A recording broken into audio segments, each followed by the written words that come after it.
मेरा नाम तारा है और मेरी उम्र 40 साल है। जब मैं 25 साल की थी तो मेरे पति का देहांत हो गया और मैं भरी जवानी में विधवा हो गई। मेरी एक बेटी है जिसका नाम मैंने बहुत ही प्यार से रूपा रखा है। वो देखने में बहुत ही खूबसूरत है। रूपा के पापा के जाने के बाद अब वही मेरे जीने का सहारा थी। विधवा होने के बाद कई मर्द मेरे आसपास भटकने लगे थे और मेरे साथ गलत रिश्ता बनाना चाहते थे, लेकिन मैंने इन सब चीजों पर बिल्कुल भी ध्यान नहीं दिया और कुछ घरों में झाड़ू पोछा बर्तन साफ सफाई का काम पकड़कर अपने अपने बेटी का गुजारा करने लगी। जब मेरी बेटी थोड़ी बड़ी हुई तब मैंने उसका नाम सरकारी स्कूल में लिखवा दिया। मेरी बेटी पढ़ने में अच्छी थी, लेकिन हम दोनों का गुजारा ही इतना मुश्किल से चल पा रहा था कि मैं चाहकर भी अपनी बेटी को इंग्लिश मीडियम स्कूल में नहीं पढ़ा पाई थी। मैं हमेशा चाहती थी कि मैं अधिक से अधिक काम करूं, जिससे मेरी बेटी को पढ़ाई में कोई भी दिक्कत ना हो। और इसके लिए जब भी मुझे समय मिलता तब मैं कपड़े सिलाई करने लगती थी, लेकिन फिर पैसों की हमेशा दिक्कत बनी ही रहती थी। फिर देखते ही देखते मेरी बेटी 12वीं पास कर गई। मेरा सपना था कि मेरी बेटी अच्छे से पढ़ाई करे ताकि हमारी गरीबी दूर कर सके। अगर अच्छे से पढ़ाई नहीं करेगी तो फिर मेरी ही तरह झाड़ू पोछा बर्तन साफ सफाई का ही काम करना पड़ेगा। पर मेरी जो कमाई थी उससे कॉलेज का खर्च उठा पाना मेरे लिए बहुत ही मुश्किल, यानी कि बिल्कुल ही नामुमकिन था। पैसे न रहने के कारण अब मेरी बेटी की पढ़ाई बंद होने के हालात में आ गई थी। एक दिन मैंने उससे कहा, बेटी तेरे कॉलेज का खर्चा अब मैं नहीं चला पाऊंगी।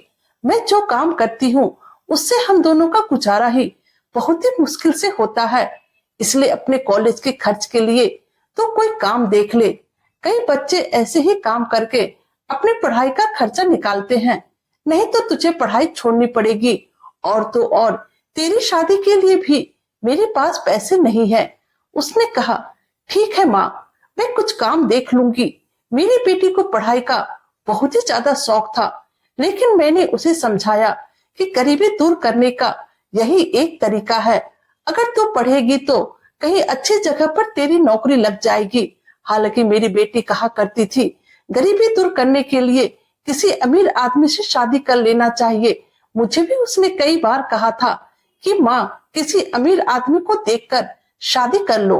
मैंने उसे बहुत समझाया था कि बेटा, घर में अपनी इज्जत बनाए रखने के लिए खुद का कमाई करना बहुत ही जरूरी होता है। अगर तुम खुद थोड़े भी पैसे कमा रही हो तो वह पैसे तुम्हारे अपने होते हैं। तुम उसे अपनी मर्जी से खर्च कर सकती हो, नहीं तो तुम्हें हर वक्त अपने पति की बातें ही पैसों के मामले में सुनना पड़ेगा। क्योंकि मुझे याद है कि शादी के बाद जब मेरे पति जीवित थे तो उनके साथ मेरा अक्सर लड़ाई होते रहती थी।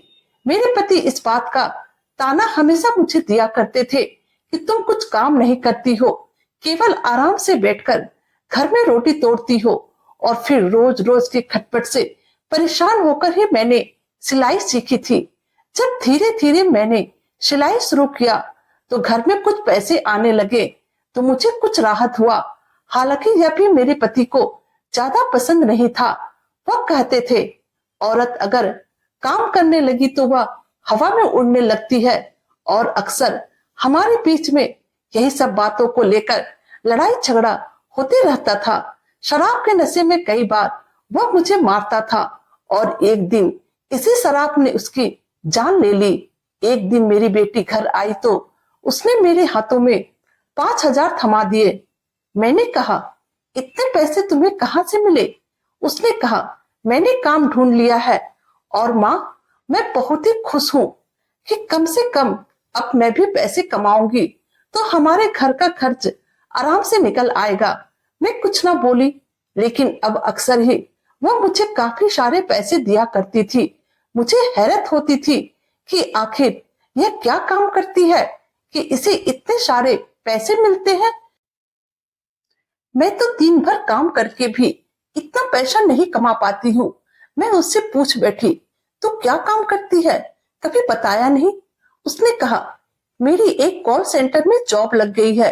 मेरी बेटी अब कॉलेज के बाद काम क्या करती थी, तो रात में आते आते उसे बहुत ही देर हो जाती थी। कई बार तो रात में वापस भी नहीं आती थी, सुबह ही घर आती और आते ही सो जाया करती थी। वह कहती थी मेरी कभी कभी नाइट में भी शिफ्ट रहती है और इस कारण वह कई बार कॉलेज भी नहीं जा पाती थी। मैंने तो बस अपनी बेटी को कॉलेज का खर्चा उठाने के लिए ही काम करने को कहा था। बाकी का घर खर्च तो मैं जैसे तैसे कर ही रही थी।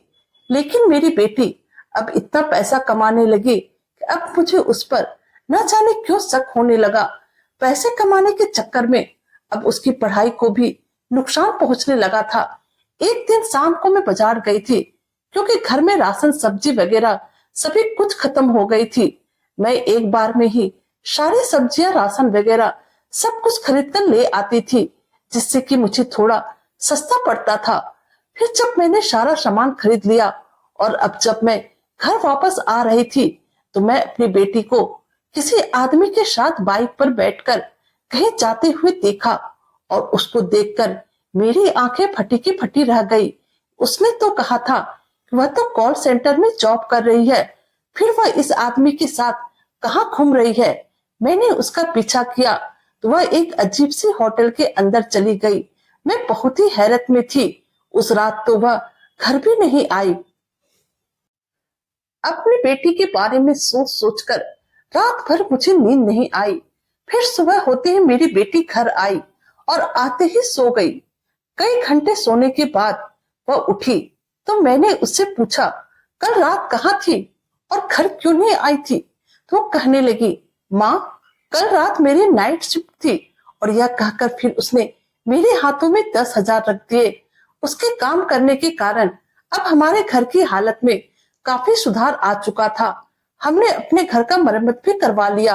घर में जितना भी जरूरी सामान था सभी कुछ खरीद लिया। मेरी बेटी अब महंगे कपड़े खरीदा करती थी और बहुत ही महंगे मेकअप और जूते इस्तेमाल करती थी। अब वह शहर की अमीर लड़कियों की तरह रहने लगी थी। उसकी चाल चलन देखकर अब मुझे उस पर पूरा शक हो गया था। जरूर कुछ और ही बात है। मुझसे अब रहा नहीं गया तो मैंने उसे कहा तेरी कंपनी वाले तुझे हमेशा इतना पैसा देते हैं, मुझे बहुत ही हैरानी होती है। इस बात पर वह चिढ़ गई और वह बोली तो क्या करूं, आपकी तरह 5,000 महीने में कमाऊं। आपको पैसे से तो कभी हमने अच्छे कपड़े तक नहीं पहने और ना ही कभी अच्छा खाना खाया। आपने तो हमें गरीबी के दलदल में धकेल दिया और आज देखो मेरे पैसे से तो आप भी मजे कर रहे हो। यह कहकर वह तैयार हुई और घर से बाहर निकल गई। उसके जाते ही मेरी आंखों में आंसू आ गए और मैं काफी देर तक रोती रही, सोचती रही कितना लाड़ प्यार से और कितनी मेहनत के साथ मैंने इसे पाल पोस कर बड़ा किया और आज इसने 4 पैसे क्या देख लिए। अपनी माँ को 2 बातें सुनाकर चली गई। लेकिन अब मैंने भी ठान लिया था कि मेरी बेटी क्या काम करती है मैं पता लगाकर ही रहूंगी, क्योंकि मुझसे अब यह सब बर्दाश्त नहीं हो रहा था। अगले दिन कॉलेज से वापस आने के बाद मेरी बेटी फिर से सज धज कर काम के लिए निकलने लगी तो मैं भी तैयार बैठी थी और अब मैं भी उसके पीछे पीछे जाने लगी। उसने एक ऑटो पकड़ लिया तो मैं भी ऑटो पकड़कर उसके पीछे पीछे गई। एक मोड़ पर उसका ऑटो रुक गया और वह उतर गई। आसपास कोई भी ऑफिस नहीं था। मैं भी वहीं पर छुपकर उस पर नजर रखने लगी। तभी वहां पर एक कार आकर रुकी। मेरी बेटी उस कार के अंदर बैठ गई और उस आदमी के साथ चली गई और मैं उस मोड़ पर खड़े खड़े उसे बस देखते रह गई। अगले दिन सुबह ही मेरी बेटी वापस आई और आते ही खुशी खुशी मेरे हाथों में 1 लाख का चेक पकड़ा दी। इतना पैसा देखकर तो मेरे होश उड़ गए। मैंने कहा इतना पैसा तुम्हें कहां से मिले, सच बता तो क्या काम करती है। मेरी बात सुनकर वह काफी गुस्से में आ गई और कहने लगी माँ, तुम्हें 1000 बार मैं बता चुकी हूँ मैं क्या काम करती हूँ। तुम बार बार एक ही सवाल क्यों पूछती हो। तुम्हें मुझ पर विश्वास नहीं है क्या। मुझे 1 महीने के लिए काम के सिलसिले में बाहर जाना होगा, इसी वजह से मुझे इतने पैसे मिले हैं। उसकी बात सुनकर मैं हैरत में पड़ गई। क्योंकि आज तक मेरी बेटी कभी भी अकेले बाहर नहीं गई थी। मैंने कहा, तुम इस शहर से कभी भी अकेले बाहर नहीं गई हो, तो तुम कैसे सब कुछ अकेले संभालोगी? उसने कहा, मेरे ऑफिस के और भी लोग होंगे, आपको फिक्र करने की जरूरत नहीं है। अब मैं बड़ी हो गई हूँ। मैंने सोचा 19 साल की जवान लड़की है, कैसे फिक्र ना करूं? मैं उसकी माँ हूँ। इसके अलावा मेरा इस दुनिया में और कौन है जिसके बारे में मैं सोचूं? फिर वह अपना सामान पैक करने लगी, पर मैंने भी सोच लिया था कि मैं इसके पीछे पीछे जाऊंगी। अगर मेरी बेटी किसी मुसीबत में पड़ गई तो अगले दिन मेरी बेटी ने ट्रेन पकड़ लिया। मैं भी उसके पीछे पीछे उसी ट्रेन में बैठ गई। मैंने अपना सर कंबल से पूरी तरह से ढक लिया था ताकि वह मुझे देख ना पाए। वह जिस स्टेशन पर उतरी, मैं भी पीछे पीछे वहीं पर उतर गई। फिर उसने वहां से एक ऑटो पकड़ लिया। मैंने भी एक ऑटो पकड़ा और उस ऑटो वालों को कहा, इस लड़की के पीछे पीछे चलो और उसे पता नहीं चलना चाहिए कि कोई उसका पीछा कर रहा है। ऑटो एक घने जंगल के बीच से गुजरती हुई किसी गांव में जाकर रुकी। चारों तरफ जंगल ही था। मैं वहीं पर एक घर के पास छुप गई।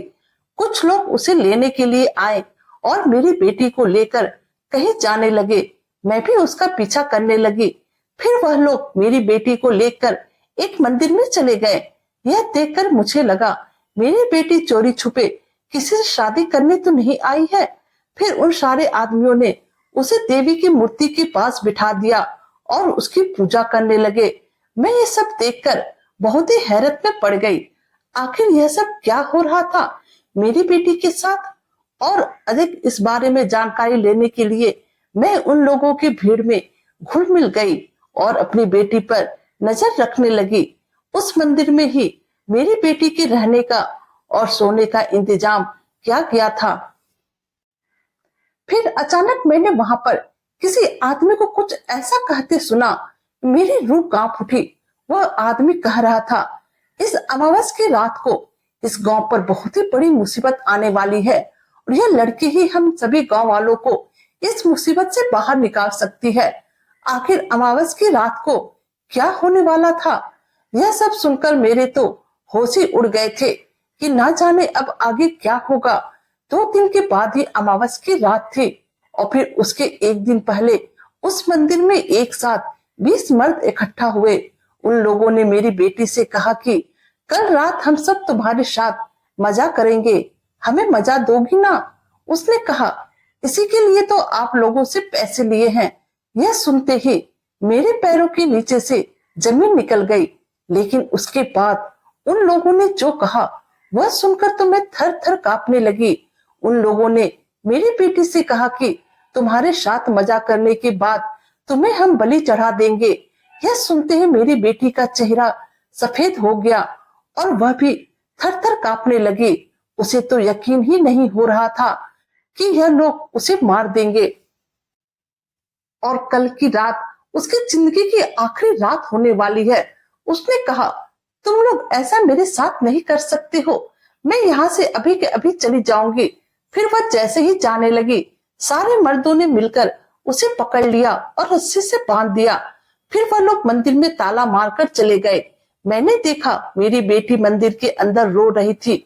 मुझे पता था कि मुझे अब क्या करना है। मैं रात होने का इंतजार करने लगी और फिर जैसे ही अंधेरा हुआ वह जगह बिल्कुल खाली हो गया तो मैंने जल्दी से एक पत्थर लिया और मार मार के मंदिर का ताला तोड़ दिया। ताला टूटने की आवाज से शायद मेरी बेटी बहुत ही डर गई थी। उसे लगा पता नहीं कौन मंदिर में आ रहा है, लेकिन जब उसने मुझे देखा तो वह और भी जोर जोर से रोने लगी, कहने लगी, माँ मुझे बचा लो। मैंने बेटी का रस्सी खोल दिया और उसे गले से लगाकर पहले शांत किया। फिर उसे कहा, तुम घबराओ मत, मैं आ गई हूं ना, तुम्हें मैं कुछ नहीं होने दूंगी। अब हमें पहले यह काम करना है कि हम दोनों को यहाँ से जल्द भागना है। फिर भागने से पहले मैंने मंदिर का दरवाजा बंद किया और हम लोग जल्दी जल्दी भागने लगे। हम लोग गांव की ओर नहीं, जंगल से होते हुए भाग रहे थे। हमें रास्ता कुछ भी समझ में नहीं आ रहा था। बार बार गोल गोल घूमकर वहीं पर वापस आ जाते थे। इतने घने जंगल में रास्ता ढूंढना नामुमकिन था। अब एक ही रास्ता था कि हम गांव के अंदर से जो सड़क है उस रास्ते से हमें वापस जाना होगा, और इसके लिए हमें किसी भी तरह करके गांव के अंदर जो सड़क है वहां पर पहुंचना होगा। लेकिन अगर किसी ने मेरी बेटी को देख लिया तो अनर्थ हो जाएगा। मैंने कंबल से अपनी बेटी को अच्छे से ढक दिया और अंधेरे का फायदा उठाकर धीरे धीरे गांव के अंदर से सड़क तक पहुंच गई। मैंने कहा, बेटी हमें जल्दी करना होगा। फिर हम तेज तेज भागने लगे। पूरी रात हम भागते रहे। जब सुबह हुई तो हम उस गांव से काफी दूर आ चुके थे, लेकिन फिर भी हमें डर लग रहा था कोई हमें देख ना ले। काफी दूर चलने के बाद हम एक कस्बे तक पहुंचे जहां से हमें बस मिल गई। इसी तरह से हम उस मुसीबत से बचकर अपने घर पहुंच गए। आज मेरी बेटी की लालच की वजह से उसकी जान पर बन आई थी। अगर मैं उसके पीछे ना गई होती तो मुझे पता भी नहीं चलता कि मेरी बेटी के साथ ना जाने क्या हुआ, और मैं हमेशा के लिए उसे खो देती। शायद मैं पागल भी हो जाती। मैंने अपनी बेटी को बहुत समझाया था, हमें ज्यादा पैसों की जरूरत नहीं है। तुम पैसों की लालच में जिस राह पर चल पड़ी हो वहां से वापस आ जाओ। परंतु उस वक्त मेरी बेटी को पैसों के अलावा कुछ भी नहीं दिख रहा था। लेकिन अब उसे सबक मिल चुका था। उसने मुझे गले से लगा लिया और रोते हुए कहा कि माँ, मैं आपकी वजह से ही जिंदा हूँ, और अब आप आगे से जैसा कहोगी, जो कहोगी, अब मैं वही करूंगी। मैंने उसे गले से लगा लिया और अब मेरी बेटी फिर से मन लगाकर पढ़ाई करने लगी। कुछ दिनों के बाद उसकी पढ़ाई कंप्लीट हो गई और फिर उसके बाद उसे एक बहुत ही अच्छी जगह नौकरी मिल गई। अब हम लोग बहुत ही खुश हैं और अब हमारी जिंदगी में सिर्फ खुशियां ही खुशियां हैं। कहानी अच्छे लगे तो प्लीज चैनल को लाइक कीजिए, सब्सक्राइब कीजिए और शेयर कीजिए। Thank you.